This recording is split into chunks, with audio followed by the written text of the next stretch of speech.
आज हम बात करेंगे एक ऐसे शख्स के बारे में जिन्होंने उत्तर प्रदेश की राजनीति को बदल कर रख दिया। एक ऐसा नाम जिसका डर और प्रभाव पूर्वांचल की गलियों से लेकर लखनऊ के सत्ता के गलियारों तक था। जय हिंद दोस्तों, मेरा नाम है मोहम्मद राशिद। स्वागत है आपका हमारे चैनल पर। दोस्तों, ये कहानी है उस शख्सियत की जिसके लिए उत्तर प्रदेश में पहली बार माफिया जैसे शब्द का इस्तेमाल हुआ और जिसके लिए पहली बार उत्तर प्रदेश में गैंगस्टर एक्ट लाया गया था। जी हाँ, हम बात कर रहे हैं उत्तर प्रदेश के पहले बाहुबली हरिशंकर तिवारी की, जिन्होंने जेल में रहकर ही चुनाव जीत लिया था और यूपी की राजनीति में एक नया अध्याय लिख दिया था। तो चलिए शुरू से शुरू करते हैं। दोस्तों, हरिशंकर तिवारी का जन्म 5 अगस्त 1933 को गोरखपुर के बरहलगंज इलाके के टांडा गांव में हुआ था। एक साधारण ब्राह्मण परिवार से आने वाले हरिशंकर तिवारी ने शुरुआत में कोई बड़ा सपना नहीं देखा था, लेकिन उनका मानना था कि शक्ति और समाज दोनों एक साथ चल सकते हैं। गोरखपुर यूनिवर्सिटी से पढ़ाई के दौरान ही उन्होंने अपना प्रभाव बनाया, लेकिन असली कहानी शुरू होती है जब वो रेलवे के ठेकों के धंधे में उतरे। 1970 के दशक में गोरखपुर एक रेलवे हब था और रेलवे के बड़े बड़े ठेकों के लिए गैंगवार छिड़ जाया करते थे। इस जंग में हरिशंकर तिवारी का सामना हुआ एक और दिग्गज बाहुबली वीरेंद्र प्रताप शाही से। वीरेंद्र प्रताप शाही जो एक ठाकुर नेता थे, गोरखपुर में अपनी मजबूत पकड़ रखते थे और रेलवे ठेकों के साथ साथ स्थानीय राजनीति में काफी प्रभावशाली थे। उनके पास एक बड़ा आपराधिक नेटवर्क था और वो पूर्वांचल में ठाकुर समुदाय के बीच बड़े लोकप्रिय थे। हरिशंकर तिवारी और वीरेंद्र प्रताप शाही के बीच वो टकराव इतना भयंकर था कि 1980 के दशक में गोरखपुर की सड़कों पर खून खराबा आम हो गया। इस दौरान हरिशंकर तिवारी पर कई आपराधिक मामले दर्ज हो गए, जिनमें हत्या, अपहरण और उत्पीड़न के आरोप शामिल थे। जहां तक मेरी जानकारी है और थोड़ी सी कोशिश के बाद जो जानकारी मुझे मिली है कि उनके खिलाफ 33 से ज्यादा मामले दर्ज हुए थे, लेकिन ये भी सच है कि एक मामला कोर्ट में साबित नहीं हुआ, एक भी मामला नहीं साबित हुआ। दोस्तों, अब बात करते हैं उस पल की जिसने हरिशंकर तिवारी को यूपी का पहला बाहुबली बना दिया। साल 1985 जब वो जेल में बंद थे, उन्होंने चिल्लूपार विधानसभा सीट से एक इंडिपेंडेंट उम्मीदवार के रूप में चुनाव लड़ा और कांग्रेस के इंदिरा गांधी वेव के बावजूद वो चुनाव जीत गए थे। ये भारत के राजनीतिक इतिहास का पहला मौका था जब किसी ने जेल से चुनाव जीता था। ये जीत के बाद हरिशंकर तिवारी ने कभी पीछे मुड़कर नहीं देखा। उन्होंने चिल्लूपार से लगातार 6 बार चुनाव जीता और 22 सालों तक चला। उनका प्रभाव इतना था कि चाहे वो कांग्रेस हो, समाजवादी पार्टी, बहुजन समाज पार्टी और भारतीय जनता पार्टी हो, यानी लगभग सभी बड़ी पार्टियों की सरकारों में कैबिनेट मिनिस्टर रहे।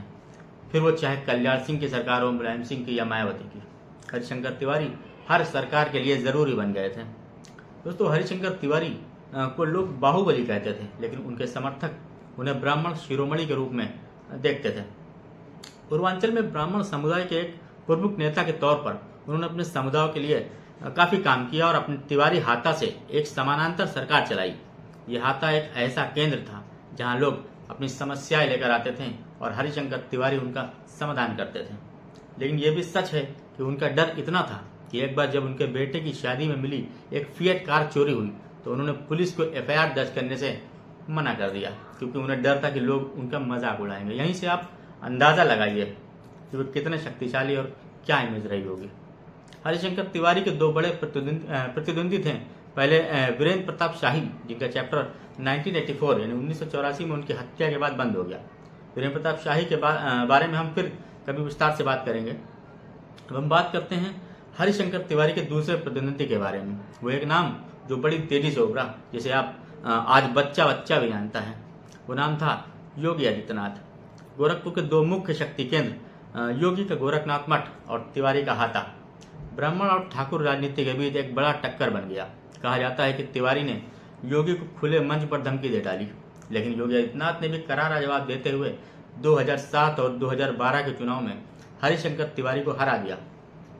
योगी आदित्यनाथ के सत्ता में आने के बाद तिवारी पर और उनके परिवार पर काफी शक्ति हुई। उनके बेटे विनय शंकर तिवारी और परिवार के सदस्यों पर नए मामले दर्ज किए गए और 2023 में ईडी ने विनय शंकर की 72 करोड़ की संपत्ति जब्त की। ये एक नया दौर था जब यूपी में बुलडोजर पॉलिटिक्स ने बाहुबलियों के प्रभाव को चुनौती दी थी। हरिशंकर तिवारी ने अपने बाद अपनी राजनीतिक विरासत अपने परिवार को सौंपी। उनके बड़े बेटे भीष्म शंकर तिवारी 2 बार संत कबीर नगर से सांसद रहे, जबकि छोटे बेटे विनय शंकर तिवारी 2017 में चिल्लूपाड़ से चुनाव जीता। उनके भांजे गणेश शंकर पांडे भी एमएलसी रहे और 2010 से 2016 तक विधान परिषद के अध्यक्ष रहे, लेकिन योगी सरकार के दौर में इनकी शक्ति पर काफी असर पड़ा। 16 मई 2023 को 89 यानी 89 साल की उम्र में हरिशंकर तिवारी का निधन हो गया। उनके निधन के बाद गोरखपुर के मुक्ति पथ पर हजारों लोग उनकी अंतिम यात्रा में शामिल हुए, जहां ब्राह्मण शिरोमणि जिंदाबाद के नारे गूंजते रहे। उनकी मृत्यु के साथ ही पूर्वांचल की बाहुबली राजनीति का एक अध्याय समाप्त हो गया, लेकिन उनका प्रभाव आज भी यूपी के चुनाव और सामुदायिक समीकरणों में दिखता है। दोस्तों, हरिशंकर तिवारी की कहानी एक ऐसी कहानी है जो दिखाती है कि यूपी की राजनीति में शक्ति, समुदाय और अपराध एक अनोखा संगम रहा है। उन्होंने जेल से चुनाव जीतकर एक नया इतिहास रच दिया, लेकिन साथ ही अपने समुदाय के लिए एक नई पहचान भी बनाई। तो दोस्तों, आपको हरिशंकर तिवारी की यह कहानी कैसी लगी? अगर आपको लगता है कि आपको भी लगता है कि बाहुबली राजनीति अब यूपी में खत्म हो रही है, तो अपने विचार कमेंट बॉक्स में जरूर बताएं। और अगर आपको ये वीडियो पसंद आई तो लाइक, शेयर और सब्सक्राइब करना ना भूलें। बेल आइकन भी दबाएं ताकि आपको हमारे नए वीडियोस की नोटिफिकेशन मिलती रहे।